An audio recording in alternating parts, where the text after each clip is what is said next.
Yeah, it should be recording now. So Yeah, you were see the training clients today and you hit legs.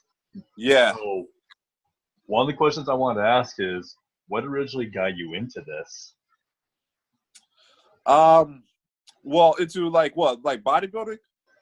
Kind of like what you do with your Instagram channel, like I believe it said the red, blue, and black pill dating stuff. Yeah. Yeah. What got me into it was life. Okay. That's what got me into it, and you know, I was always curious on how to get with a lot of women, Hmm. especially when I was in college. Okay. So, but I never was really good at them when, like, good with women when I was younger. And so, I I approached a lot of girls my freshman year. I Hmm. remember, and I think I told the story on one of my videos on my YouTube channel of how I approached like the hottest senior that I could find on the first day of college. Oh. Yeah, she was hot as hell. Like she was like a perfect 10. And I just met my buddy Jimmy the first Hmm. day of school, and I'm acting like I'm the man and whatnot. And he's like looking at me like, "No, I don't think you're the man." And I'm like, "No, man, I'm the man. I'm gonna show you." And so it was like an outside like party on the first day of school, and like the seniors was hosting it. And so I remember she was on top of the hill, and I told Jimmy, I was like, "Hey, I'm gonna go talk to that girl up there." And he was like, "No, no, don't do it, don't do it." And I was like, I'm gonna do it." And I was like, "Come with me." And so I'm walking, I'm strutting, right? I look back, and then here's Jimmy. He's facing, he's facing the other way, walking the other direction. And I'm like, "Oh crap, man!" Now I got a little scared, but you know what? I was like, "You know what? No, I'm just gonna man up and do it." So I'm walking up the hill, right? And as I'm walking up the hill, it's like all the other seniors, they're looking at me like this. What is the dude doing? I'm like, who does he think he is? And then, like, it's like almost as if everybody knew what I was about to do. And so I finally approached the girl, and she had her back turned towards me, and I tap her on the shoulder, and she was like, "What do Wrong you want?" first move. So she's looking at me up and down. I go like, "Hey, I was wondering if I can get your number." And she's like, "Ugh." And then she turns back away, and then she turns back the other way, and she had like a little fat friend that was right beside her, and she's looking at me like this, you know. And so I got shut down. But ever since then, since I got shot down by one of the hottest chicks at the school, I kind of like didn't have no more fear of approaching no women, because I was like, well, everybody laughed at me already, so I was like, well, what else do I got to lose? I mean, I'm still alive. Hmm. So then, ever since then, I found Coach Corey Wayne on YouTube. Oh yeah, I love him. Yeah, and that was around because I started college in 2010, and so he was like the only person that was coming out with these videos at the time. And I didn't really listen to it all. I still made a lot of mistakes, but that was the first time that I kind of noticed like the dating content, and that was like Hmm. the first time I started paying attention to it. And then, but I came from a very blue pill mind state. Like I was like always, I wanted to find like that one true love. I believed in Hmm. that. I thought that that was actually true and that you can actually find that. And that was my whole approach, man. Every girl that I met, I was trying to make them my one and only, and I kept on getting shut down. Like every single girl kept on breaking up with me. It was almost as if I was doing the same thing over and over again, or I was dating the same girl over and over again. And I just kind of learned how to. I mean, women were my greatest teachers. I learned how to deal with Hmm. women, through my failures with them. Okay, so your first big failure was walking up to that really hot senior and asking her for a number. Yeah, yeah, yeah. This cold approaching. She wasn't paying no attention to me, and I just went and I did that. But I wanted to. I always wanted to get with really hot women, Hmm. and it wasn't really up until I mean, I had a few success here and there, but it was really, I would say, the end of last year and then this year, man. I've been dating like hot women after hot women after hot women, and I I know the quirks and I know how they are, and it is a game when you're not a natural alpha male. And me, I wasn't a natural alpha male. I was a beta male with a blue pill mind state. Both my parents are still together. I grew up in a four family home. It was me, my brother, my dad, and my mom. They're still together to this day. So I come from structure, and so I see that. But a lot of people don't really live in that kind of a home. That's a dying way of living. You know, most people live with both of their parents no more, and don't see that kind of a structure. So the world kind of made me into the alpha male I am now. But if it was my choice, you know, in a perfect world, I would love to be a beta male, still living in my blue pill ways. Oh, if it was a perfect world. If it was a perfect world, we wouldn't have any of these problems. That's true. That's true. Okay, and did you ever read any of Corey Wayne's books, like How to Be a 3% Man? I believe it's the 3% Man. The 15 times. Oh, wow. I still have yet to buy it on Audible. Well, it's on Audible. I just need to listen to it. I still have yet to do that. My first time reading it, I noticed a lot of mistakes that I was making. A lot of the little things that you would never pay attention to, like for example, like when you're on a first date with a girl and she asks you about your past relationships.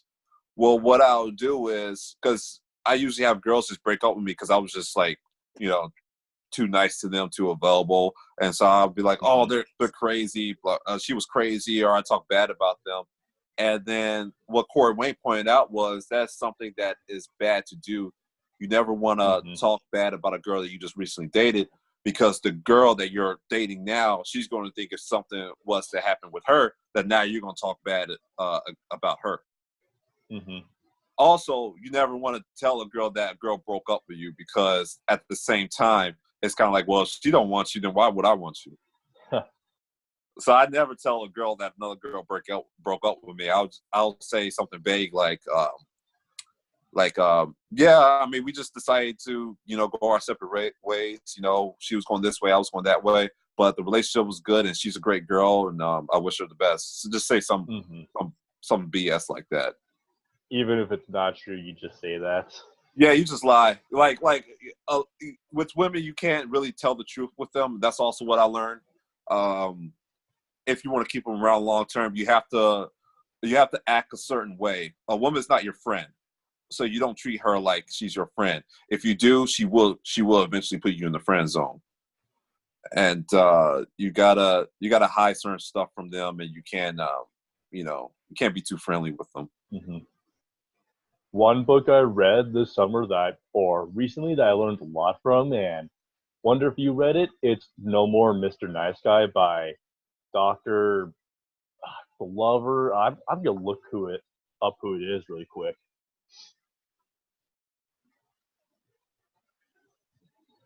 I don't have it off the top of my head, sadly. Oh yeah, it's No More Mr. Nice Guy by Dr. Robert Glover. Have you heard of it? That sounds familiar, the title, but I never heard of the author. Yeah, it's talking a lot about what you're talking about, coming from like blue pill, being too nice to girls, too available. He goes over all of this and how to not do that. And also, he does talk a lot about what's called the nice guy syndrome, or NGS for short, and how that's kind of like invaded society, and how like when guys have try to become nice or no more nice guys, they eventually will meet resistance at the beginning, but as they keep going, they'll realize the positive effects this has on everyone. Like there's stories of guys that their marriage was failing or their relationship was failing, so they decided to do the No More Mr. Nice Guy course. And then after about 5 months of doing it and implementing all the changes, they notice a drastic difference in their whole life and relationship. Yeah, you know what? I believe that you get what you put out. And you know, like for instance, like I bodybuild, and well, to build the muscles that I built, I had to go into the gym. I had to want it. I had to lift the heavy weights. I had to feel the pain. I had to go after it. I had to be aggressive with it. I couldn't be passive. You know, I couldn't just be like, oh, well, maybe I'll just do a little something today, or maybe I'll eat a meal or two here. No, I gotta eat these 6 meals. I'm gonna lift this certain amount of weight. This is what I gotta do to get it done. So you gotta take that same attitude. You gotta take it with these women. So like I have a girl in my rotation right now, and this is the 3rd time that she was telling me when I try to set up a date with her, she's talking about we'll see and I'll let you know. So today I told her, hey, I said, no, we're not doing the we'll sees and I'll let you know no more. I told her, you're either in or you're out. And she goes, like, when it out? I said, are you in or are you out? And she goes, da, da, da, da. I said, I don't want to hear that. You've been telling me this we'll sees and I'll let you know for the past 2 times. I'm not dealing with the girl that's telling me we'll see and I'll let you know. I'm dealing with the girl that's going to set definite plans. Are you in or are you out? And she goes like, I'm in. I was like, that's what I thought.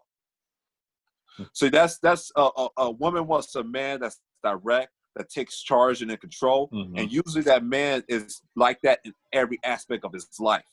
That's why alpha males usually have their own business, because you gotta have that. You gotta have that asshole cockiness. I'm gonna take on the world, and I'm gonna do things my way. And if you don't want things my way, then move to the side, because I'm gonna get it done regardless if you like it or not.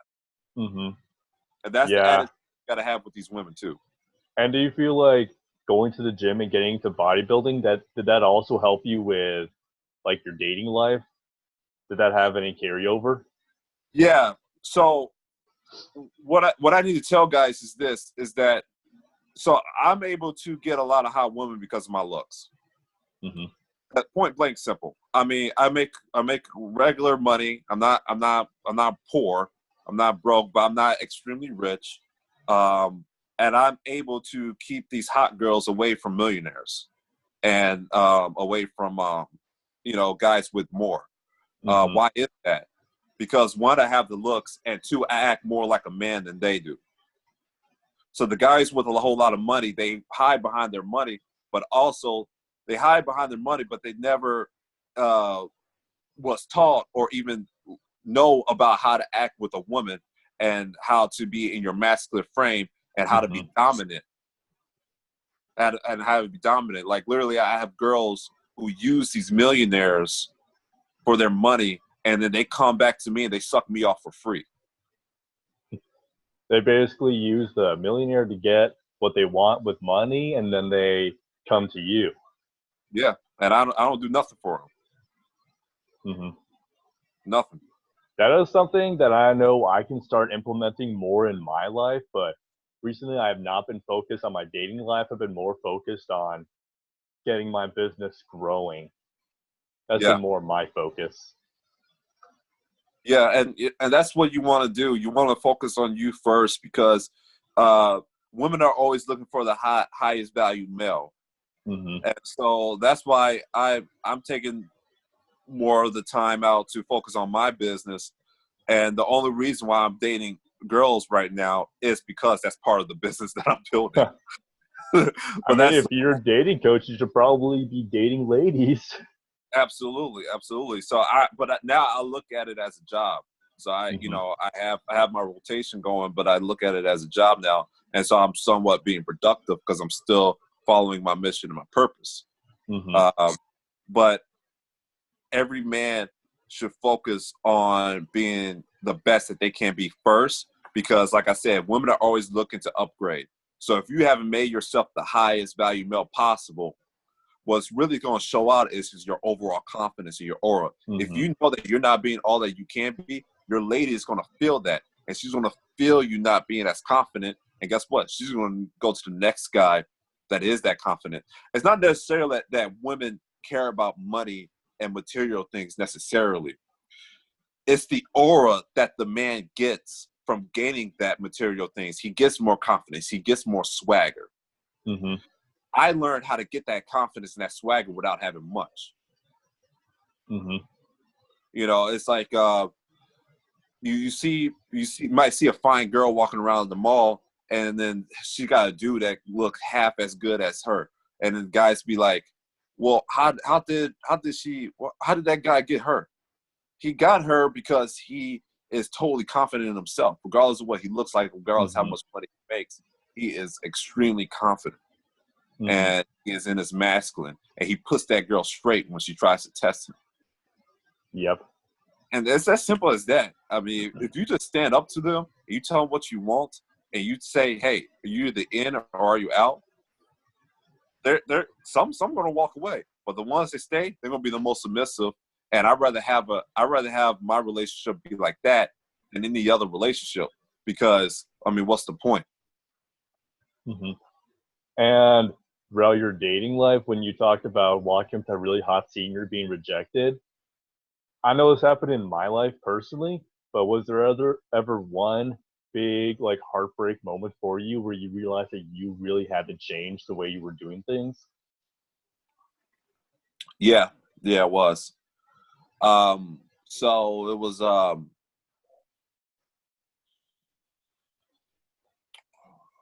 was dating a girl that I was considered. She was my best friend, and when we I don't know, it was something magical. Like when I first like locked eyes on her, I met her at the gym, and then I don't know, I was working, and she kind of just came over and picked up a weight by me. She looked at me and smiled, and that was like kind of like just like the rest was history. And once we started, it was kind of rocky at first because of communication and whatnot. But when we finally got things going, and we started dating, it was barely any time that we spent apart. We spent literally 24/7 together, and we clicked like we were both personal trainers. We both like to lift weights. We both love bodybuilding. We both like the same kind of television. We just clicked. I mean, it's kind of rare that you meet a girl like that. It might happen. I know guys who never got that, who never met a girl like that before. And so with that happening, me being in my blue pill state of mind still, I told her I loved her within like 2 or 3 weeks of me dating her, which that is insane. That's a bad idea. Yeah. And I noticed that when I did that, that gave her the validation. And so it starts with little things. So when you give the girl that much validation, it starts with little things. We'll go to the city, right? I stay in the suburbs of Chicago, so we'll go downtown. And that's a nice area. I'll be dressed up, and she'll come in her sweatpants. Yeah, because she had enough validation to where she felt like she was like totally comfortable with me, so she didn't have to get ready. Because I gave her that validation of, hey, I like you for no matter what. So she felt obligated to do whatever she wanted. She got really bitchy over time. Like, let's say if I was busy with clients, right, in the morning, and I didn't have time to text her, or maybe I forgot or something, and I'll still be the one to first initiate contact with her, and then I'll call her, and then she'll pick up the phone, and she'll go like this. And when she went like this, when she go like, I knew that was my ass. So then she'll go on a rant, she'll yell at me and all that stuff and that. And so I didn't know it at the time, but it was me giving her all that validation, me giving her all that non-sexual attention that was causing her to act like that, because I just gave it all away. I told her I loved her. I gave her the relationship. I gave her all of my time. So she had nothing to work for. So now she gets to go buck wild. It even got to the point, so how the relationship ended is, I've validated this girl so much. She felt so comfortable with me that she called me up and said, hey, I know this is not a big deal, but my ex-boyfriend's coming to town pretty soon. I'm going to hang out with him. Ooh, that's not good news. Can you imagine you validating a girl that much that she's just going to feel comfortable with telling you that? Like, do you know how much of a bitch she must see you as? Big one. Exactly. So I did everything backwards with that. But guess what? I still didn't learn my lesson. So after her, I met another girl that I really liked. And this was even younger. She was younger. So that one that I told you, she's 29 now, but she was 28. The other one afterwards, she was 21. So in my mind, I'm like, okay, she's 21. She still has a fresh mind. She still has a fresh heart, right? She's so young that she's not tainted. So I was thinking maybe the blue pill still can work. Maybe I can still just be myself and tell her how much I feel and all this and that. So I was a little bit more conservative in this relationship because this was after the one that I just had. So I didn't tell her that I loved her within 2 or 3 weeks. But it was like 3 months into the relationship, I did.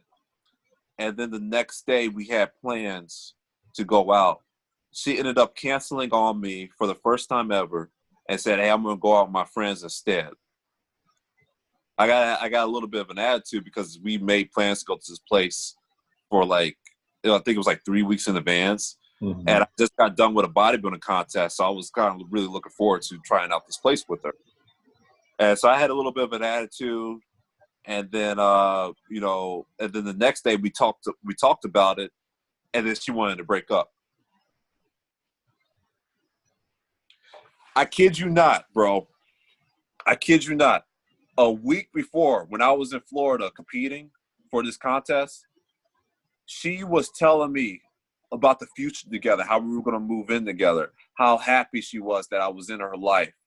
That how she used to be a loner, now that she's got me in her life, and that we do all these amazing things together, how much she appreciates me, how much she adores me, how much she loves my dick being inside of her. She told me all these good things just a week ago.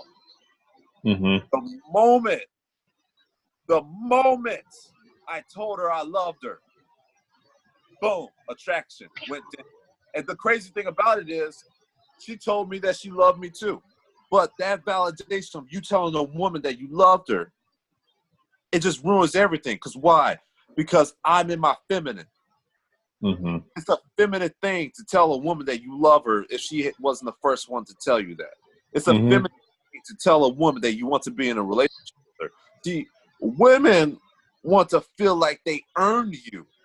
If you give them everything, then they didn't work for nothing. So they go like, well, thank you for all this validation. Now I'm going to get it from the next man. I'm going to see if I can make this guy a beta male.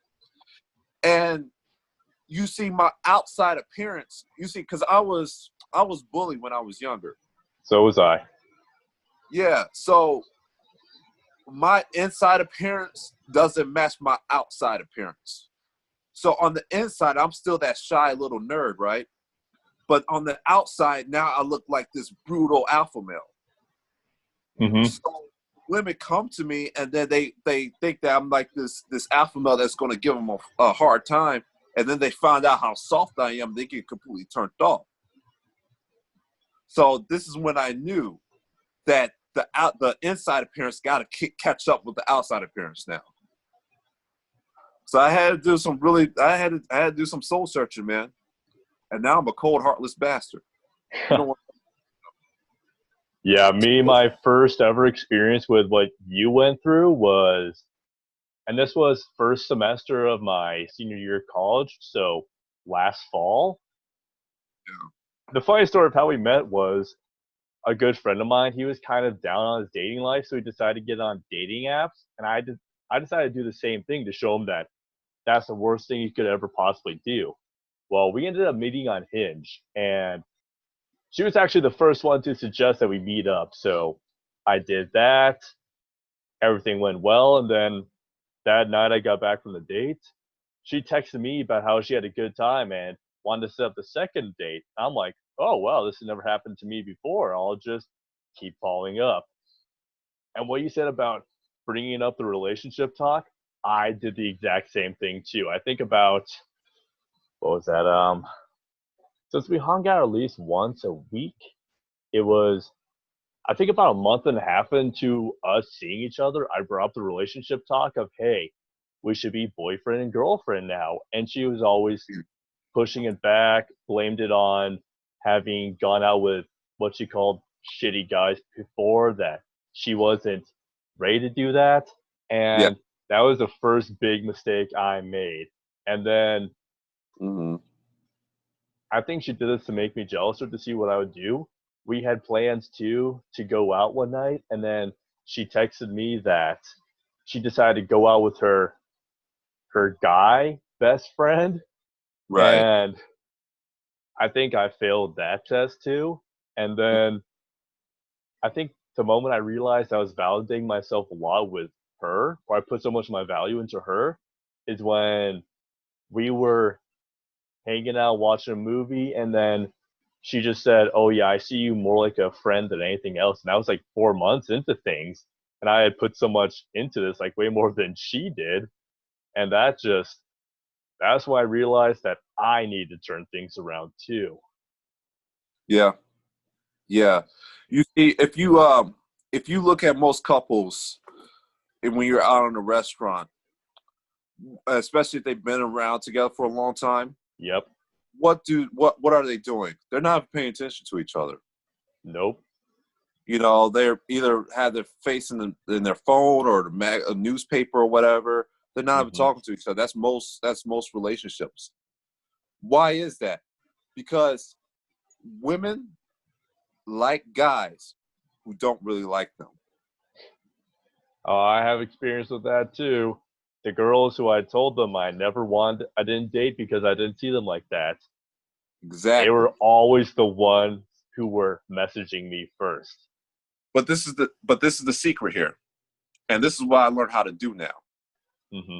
You could treat that 10 just like the girl that you don't really like, because all girls are the same on the inside, and this is what guys don't know, and this is the secret that I found, and this is why I will always get laid more so than them, because they won't subscribe to my channel to find this out. So the hot 10 that everybody fantasizes over, on the inside, she's just the same as that fat girl that nobody wants. Mm-hmm. She's just the same. They react to validation in the same way. So most guys, they think that the hot girl they can't have. They have it in their mind that they can't have it. Just like most people think that they can't start their own business and make a lot of money. But that's another topic. Yep. So they have this mindset, this losing mindset. So then they settle with a girl that they don't really like, and then they marry that girl so they can have constant pussy. And so they go their whole entire life in this marriage that they don't really want to be in. And so that's why they show the girl no affection, and the girl stays because she doesn't really feel the love from the man. So she's constantly chasing his validation. So that is the marriages that's going on in today's world.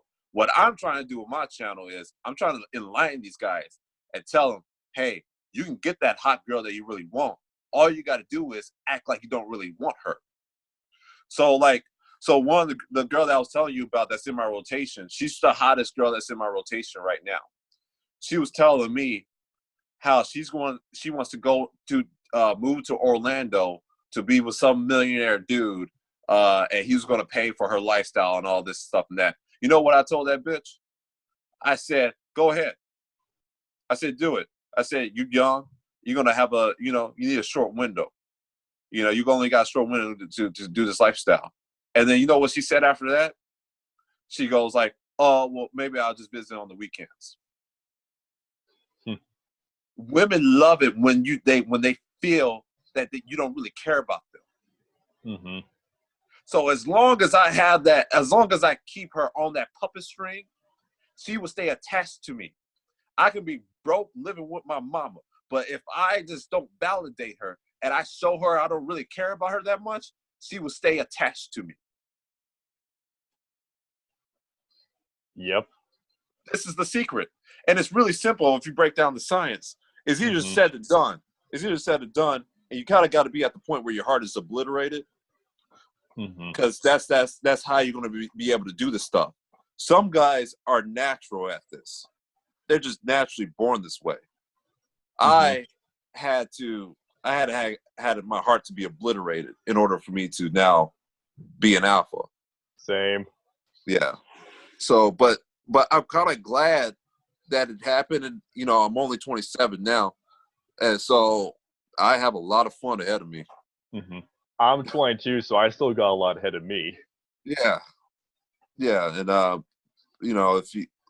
if you know this stuff, man, it's very powerful. It's very powerful. Like I said, I feel like I can steal a girl now from Drake if I wanted to.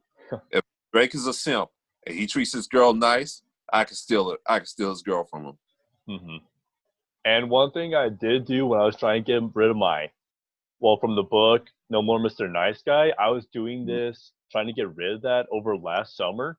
And what I used to do is, I'm not a nightclub person at all. So me going to nightclubs was like a brand new thing. What I made myself do is, I always walked up to the hottest girls I could find, try to start a conversation with them. That was one whole part. But then one thing I made myself do that I had never done before was I found, and I learned this from another book, I found one thing to disqualify them every single time. Like one really good example I have was this girl I walked up to and I looked in her purse and I said, "Oh, is that a jewel you have in there?" And she said it was. And I told her, I said, "Sorry, no, I can't deal with that. I know a lot of people in my family who are smokers and are now dealing with the consequences. I can't deal with that." I just walked away. And I noticed the girls, the ones I always walked away from, said, "Sorry, no, can't do it." They always end up coming up to me. Yeah.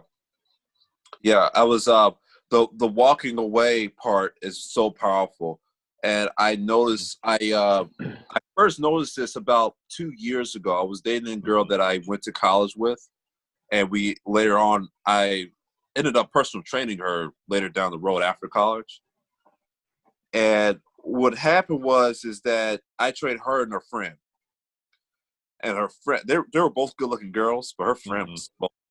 And so I liked her friend more than I liked her.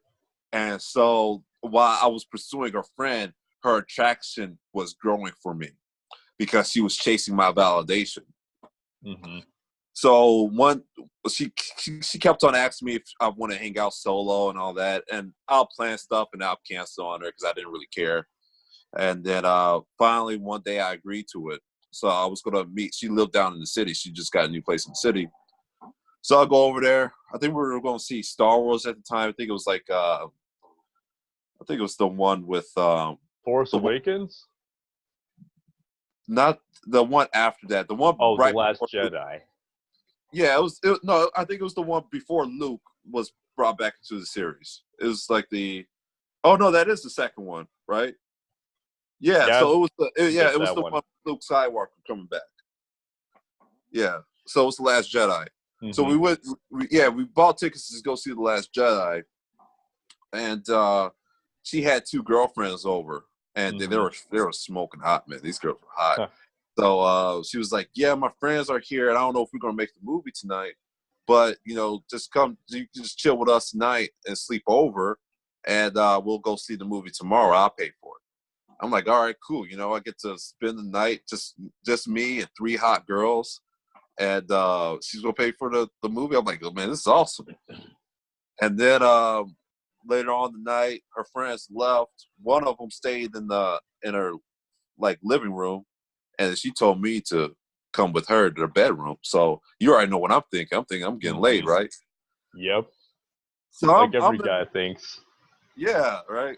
This is gonna make a good YouTube video one day. I was saving this one, but So I'll cut this out of the video for when I post it on YouTube. I'll cut this part out so you can say it in a later video. No, you don't gotta do that. Some juicy stuff here. Guys gonna want to know this. Yeah. I'm like, man, whoever sees this video, man, they're getting some serious help. But okay, so I'm in the bed with her, and then I'm like, about to make my move. So I start caressing her and kissing her on the neck and whatever. And then she starts grinding on me.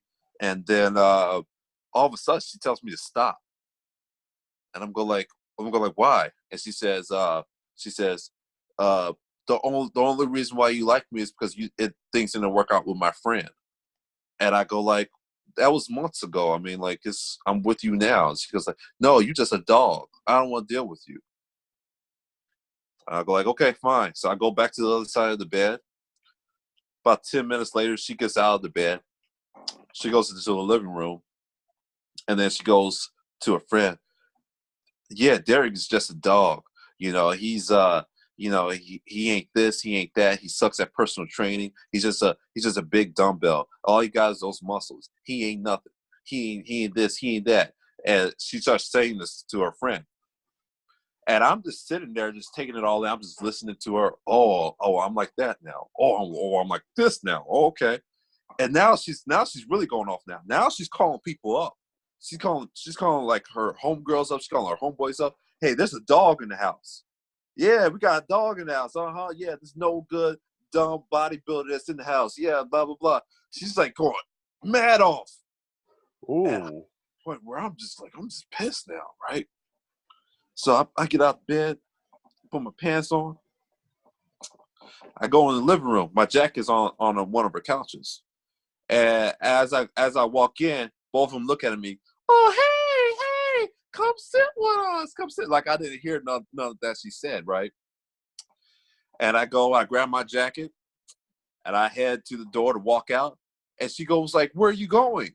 And I go like, you said there's a dog in the house, right? Well, there's a bone in my car. I'm going to go fetch it.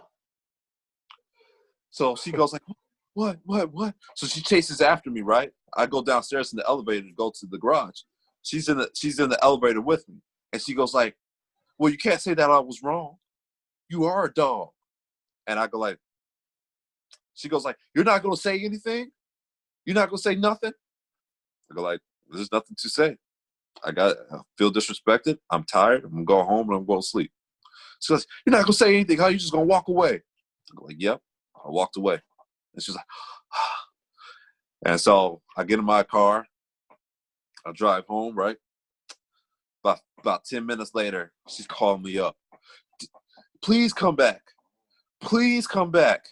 Mm-hmm. Please. And I go like, why should I come back? Just come back. I'm going to show you. I'm going to show you why. I'm going to show you. And I go like, are you going to act right? And she goes like, yes, I'll act right. Swing my car over, right? I go back upstairs in the elevator. She takes my hand. She leads me into the bedroom.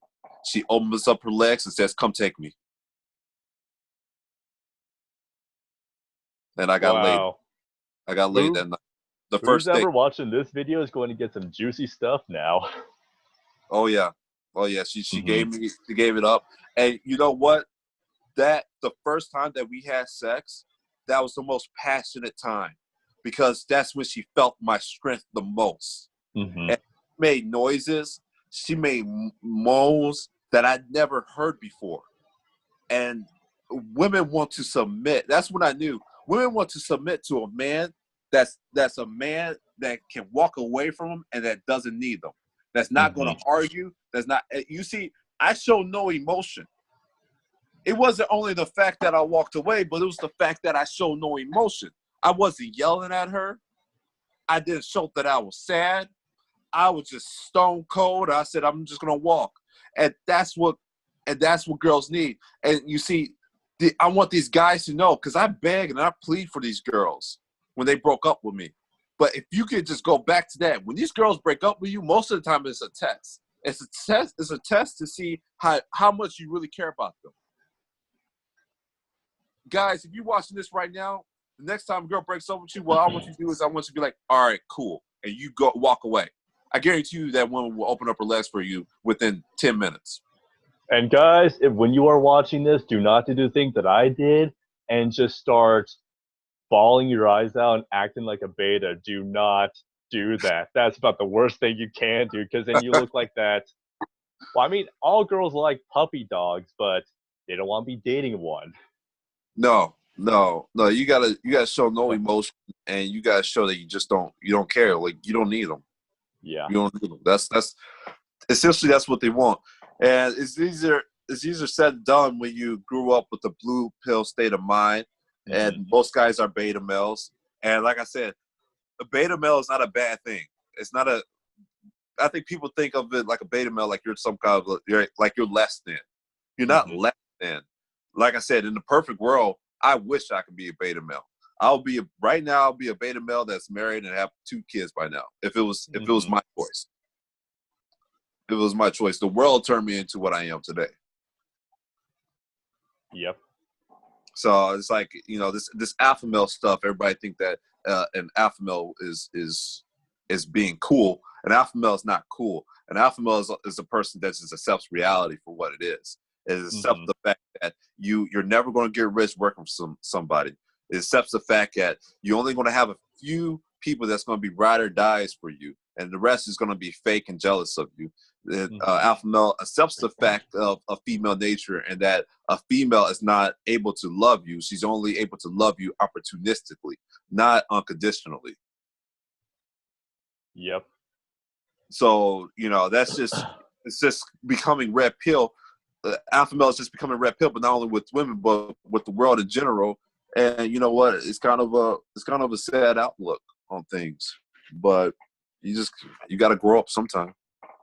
Yeah, in the book I am about 10 minutes from finishing. My cardio workout ended 10 minutes before the book did, and that is 12 Rules of Life or For Life by Jordan Peterson. I think the chapter 11 or rule 11 is all about that, accepting the world for what it truly is. And Mm-hmm. how the world in the way has tried to feminize men, which he said has created like the whole far right wing, very masculine, like he said, the fascist wings. That's what the whole feminizing thing has created. And he talked, like I said, he talked a lot about accepting the world for what it truly is. That may not be the best place, but that's what the world is, and you have to accept it. Yeah.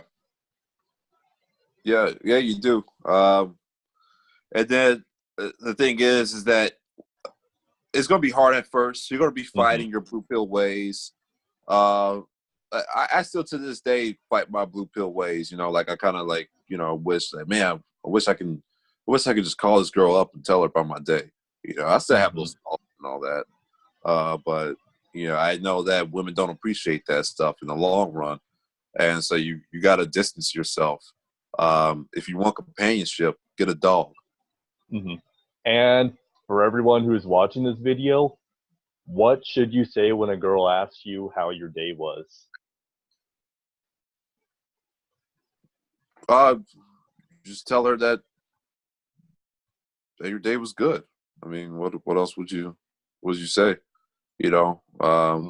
Just your day is good. I hope you have a productive day as well. You always kind of want to make statements via text messages. I try if I nowadays, if I have a conversation with a girl, it's usually over phone calls and not text messages.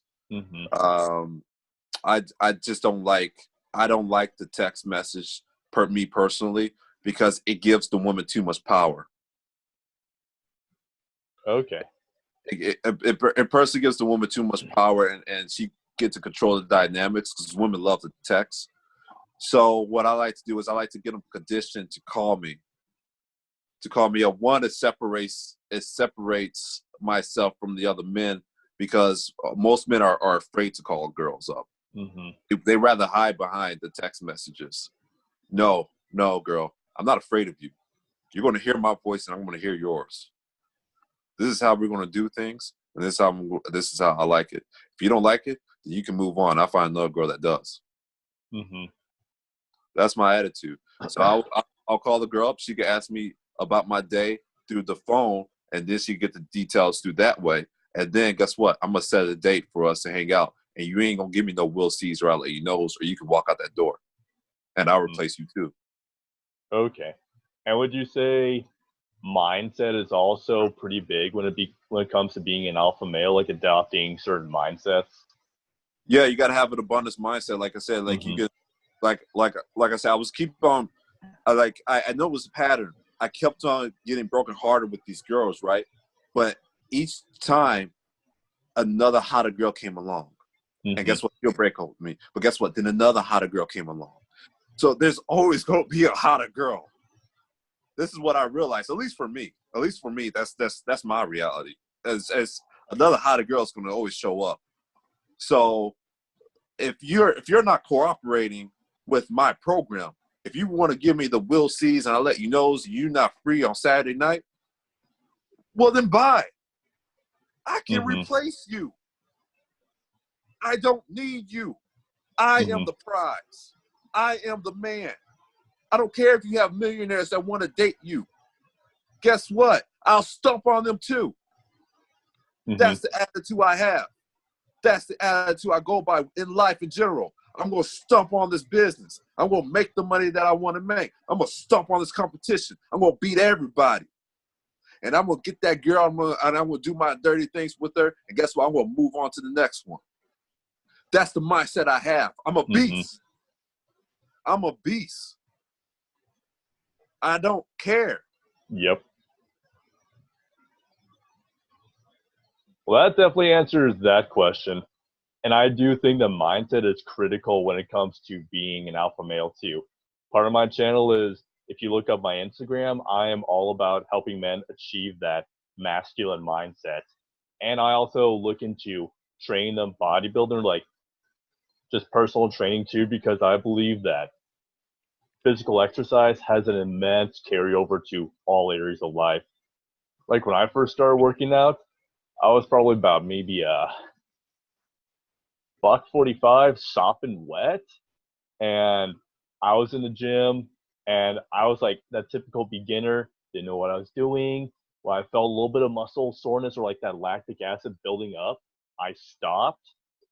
And well, of course, newbie gains, I got gains anyway. But then the moment I really started pushing myself in the gym is when I noticed I started pushing myself in life too. And now when I'm in the gym, people wonder, like when I post on my stories, why I'm going so hard in the gym.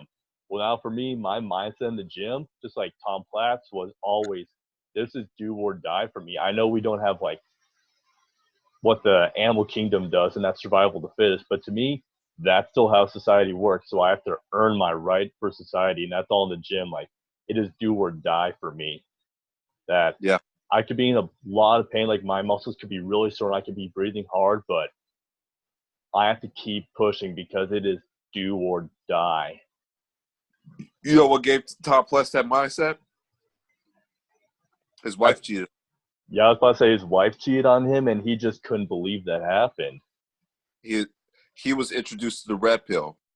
So in order for him to survive, to the point where you're crushed, because I've been there. I've been at the darkest place where I was thinking, what's the point of it all? Same. What is the point? So bodybuilding is something that I use just like Tom Platz. You gotta want something so bad that you are willing to die for it. Because guess what? What else is out there? There's nothing else. So if I can get this one thing, if I can accomplish this one goal, I have one shot. I'm gonna give it my all. That's the attitude that Tom Platz has. That's what's inside of me. And most guys just live their life like zombies. They just live every day like they're gonna see the next day. No, it's not like that. No, tomorrow's not promised. You have one shot. Give it your all. And that's why I love Tom Platz. Tom Platz is my favorite bodybuilder. I'm not sure who my favorite one is. I have a lot of guys that I really admire for just like their work ethic. And one guy I really admire for his work ethic is Dorian Yates, the guy who published the Blood and Guts workout program. When I saw videos from like back in the day in his competing days when he was working out, try going to any gym today, like any commercial gym, you are going to see almost no one going as hard as he did. Or Arnold, when I was watching documentary Pumping Iron, and he told me that in his mind he has no option B. It's this. There's only option A, so he has to give it his all. Yeah. Yeah. Do or die. You gotta want success more than you want to freaking breathe. Yep. And that's why I'm able to get up at like 5 in the morning, even when I've been up until, well, especially in college, even while I was up until like 1 or 2 in the morning. That's why I was able to get up at 5 in the morning and make it to the gym right as it opens, because I wanted that. And in the morning was the only time the gym on my campus was not an absolute animal house. So it was a time, like what The Rock says, to just like clear my mind and get myself grounded so that I go, oh man, I just attacked this workout. Now it's time to attack this day and give it everything I got. Yeah, absolutely. Mm-hmm. Absolutely. So that's my purpose now. It's not so much the fact of you trying to hook up with a lot of women, but it's just it's being something that's greater than yourself. Mm-hmm. That's the message that I want to get to guys. You know, I want them to really be living life on the edge. And when I say living life on the edge, going after what you really want. And don't be afraid of it. You know, make smart choices, but go after what you really want, you know, in life. And that is my mission. That's my purpose with this channel that I'm doing, you know. So I'm showcasing myself more than no other bodybuilder, no other IFBB pro bodybuilder is doing what I'm doing right now. No other IFBB pro bodybuilder has the kind of personality that I have, that's able to talk like that I'm able to talk. And I think that, once I get big, I'm going to be able to connect with people on a much deeper level, because most bodybuilders they're just all about themselves pretty much, and posting up their physique pics. It's very soulless. It's soulless. You can't look through a person's profile and know who they are. You know, if you go through the Swole Alpha, if you go through Swole Alpha's page, you know, you feel like you know me. You know, and that's the connection. We're small right now, but the connection I have is going to grow. And guys are going to know that I'm real, and this is going to keep building and building and building. You know, because I'm not all about just posting up my physique all day and then and showing you the new muscle car I bought. You know, who cares about that? Yep. And for me, one of the reasons I made this channel, and that after I read David Goggins' book Can't Hurt Me, this really changed my mind. It was like, do you really want to go to your deathbed or lay in your deathbed looking back and going at life just saying, oh, could I have done that? I wish I had tried more. And the point of my channel, which I don't think I've told anyone why I named it the way I named it. Are you familiar with the Dragon Ball series? Am I familiar with the Dragon Ball series? Yeah. You just don't know. Oh man! On this phone that I'm talking to you right now, I got a Goku Ultra Instinct as the cover. Oh man! Oh yeah! Oh man! When I saw him go Mastered Ultra Instinct, I was just like, oh! Like, that was it. When all the guys stood up, that was the biggest moment in Dragon Ball history. Was he achieved it? You know, even though it only lasted for a minute. You know, that was for like I think 4 minutes. Well, you never know in the anime how long something lasts. Well, yeah, Dragon Ball kind of the time is kind of all off. Like the planet Namek will explode in 5 minutes. And then like 4 hours later, it still hasn't exploded. Right. Yeah, but I think when Goku went Super Saiyan for the first time, I think that's still going to be the #1 greatest moment in all of anime history. Like, it was even voted as so. And one of the reasons I named my channel Saiyan Lifestyle is because growing up, well, especially in high school, I didn't like to admit that I watched this stuff, but I looked up to Goku because he was this guy that if a big bad enemy would come in again, he would never get scared. He'd be like, all right, time to fight this guy and see what I can do. And if he hit a limit, by God, he was going to attain that limit. And actually, my favorite character in the Dragon Ball series is Vegeta, because it's like his Saiyan pride that propels him as far as it does, that no one's going to outwork him, no one's going to be stronger than him, that no one's going to do this more than him. And that's kind of like the mindset I wanted to bring with this channel, was like, look at what the Saiyans did. The Saiyans never backed down. That they did whatever it took to go beyond their limits, to become more powerful than they even thought. I'm pretty sure Goku, when he got Super Saiyan, never thought he'd achieve the power of a god or be fighting people stronger than gods. Remember when Goku was training with Gohan in the hyperbolic time chamber? Yeah, I do. This was during the time with Trunks. He was in Super Saiyan Phase 3, I think it's called. The really bulky Super Saiyan. Yeah, the one that looks like a big ponytail in the back. Yes. Well, Goku achieved that form at the exact same time while being in the hyperbolic time chamber. Mm-hmm. And then Gohan's like, wow, Dad, you're going to beat Cell. You're going to do it. And he goes like, no, this is still not enough. He's like, we're going to have to push ourselves even further. And you know what? I think about that because it was like this year I had my first pro season and I lost. But mm-hmm. I think about that scene that Goku had, and, you know, it's not enough. This is not enough. I might have achieved Super Saiyan, but there's another level that I can get to. Mm-hmm. I'm going to find it.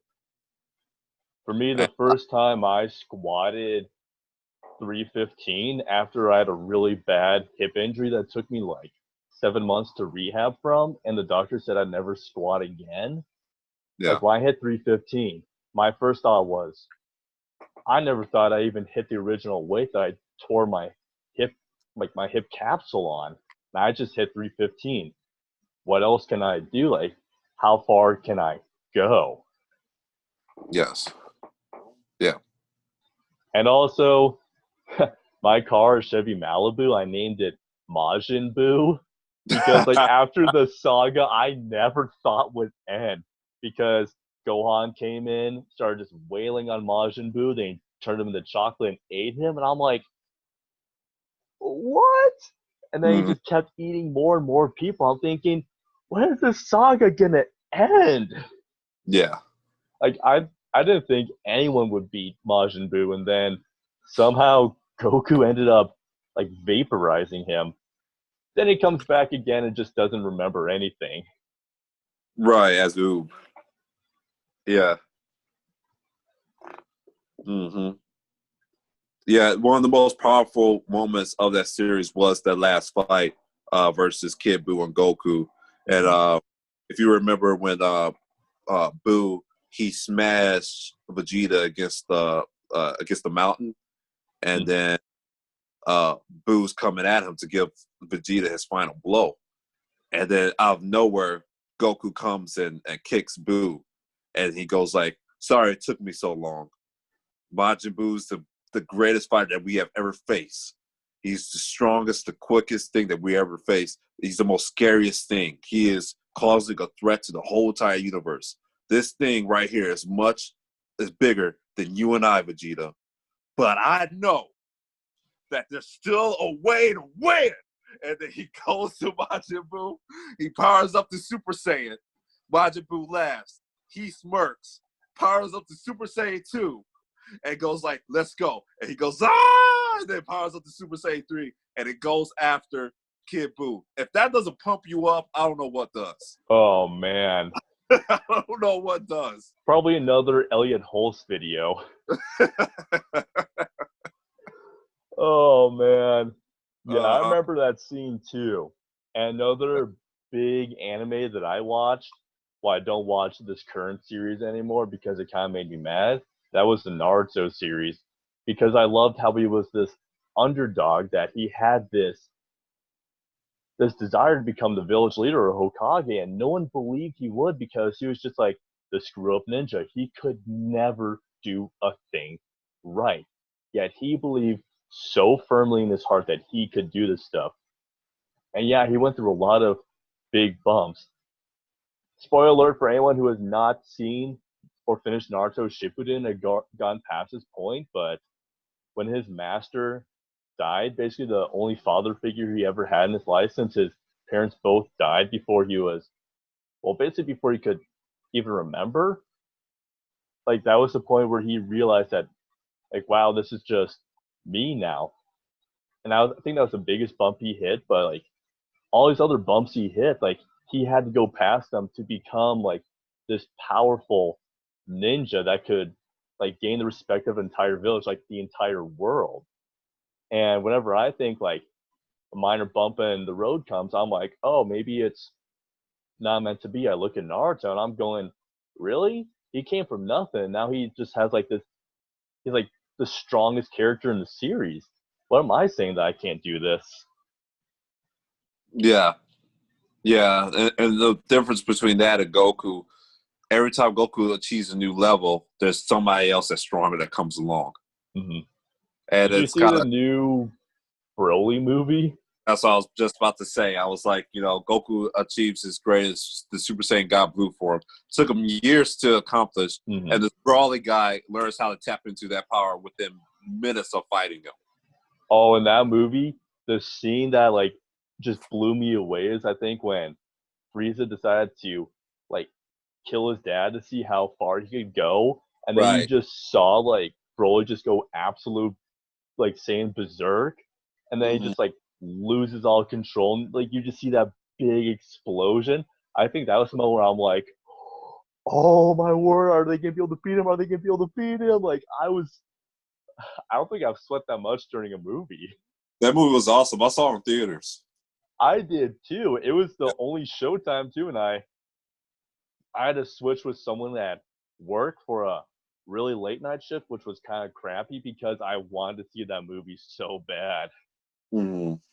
Oh man, that was awesome to see it on the big screen. You got that big surround sound too, and I was with a bunch of other anime nerds, so I was right home. Yeah, yeah. And this anime stuff, I'm not ashamed to talk to this to any of my women. And I like I said, I date some really hot girls, Mm-hmm. and I show them my phone. I say, hey, baby, Goku was there when you wasn't around. Yep. He ain't going nowhere. As long as Kishimoto keeps putting out new stuff, he's not going anywhere. Mm-mm. I But think you they just came up right, so with a a lot of girls series. are nowadays, and really being a nerd is not a bad thing no more. It's Nope. actually really acceptable now with Comic-Con and all that. It's actually been Mm-hmm. a cool thing to do. Yeah. One guy I follow on YouTube a lot, Scott Herman, he openly displays all of his Dragon Ball figurines. If Mm-hmm. you ought to watch some of his recent videos, you'll see all the figurines he has in the back. I'm pretty sure he's on a mission to collect every single figurine there is. It's like super rich Playboy Trunks, hardcore hardened future Trunks, Master Ultra Instincts Goku, all the different like versions of people. He's out to get those figurines. Oh wow, well, that's cool. Yeah, that's real cool. Mm-hmm. A guy who's not afraid to display that. No, you shouldn't have to be. You gotta learn how to be yourself, and it's either people are gonna accept you or you don't. But you gotta. Mm-hmm. We only got one life, man. So just have fun. Be yourself, man. You know, don't be ashamed. Mm-hmm. Mm-hmm. And I hate to end this right now, but I do think we have a lot of good material for the video. And thank you very much for agreeing to interview with me. I think we Well, both had a good time on this call. this was awesome. Yeah, I always have a good time talking. So, yeah, this is good. Mm-hmm. So anyway, I'm definitely going to keep this video, this recording, and I'll email it to you in case you want to put it up on your YouTube channel. I'll definitely put it up on mine. Okay, awesome.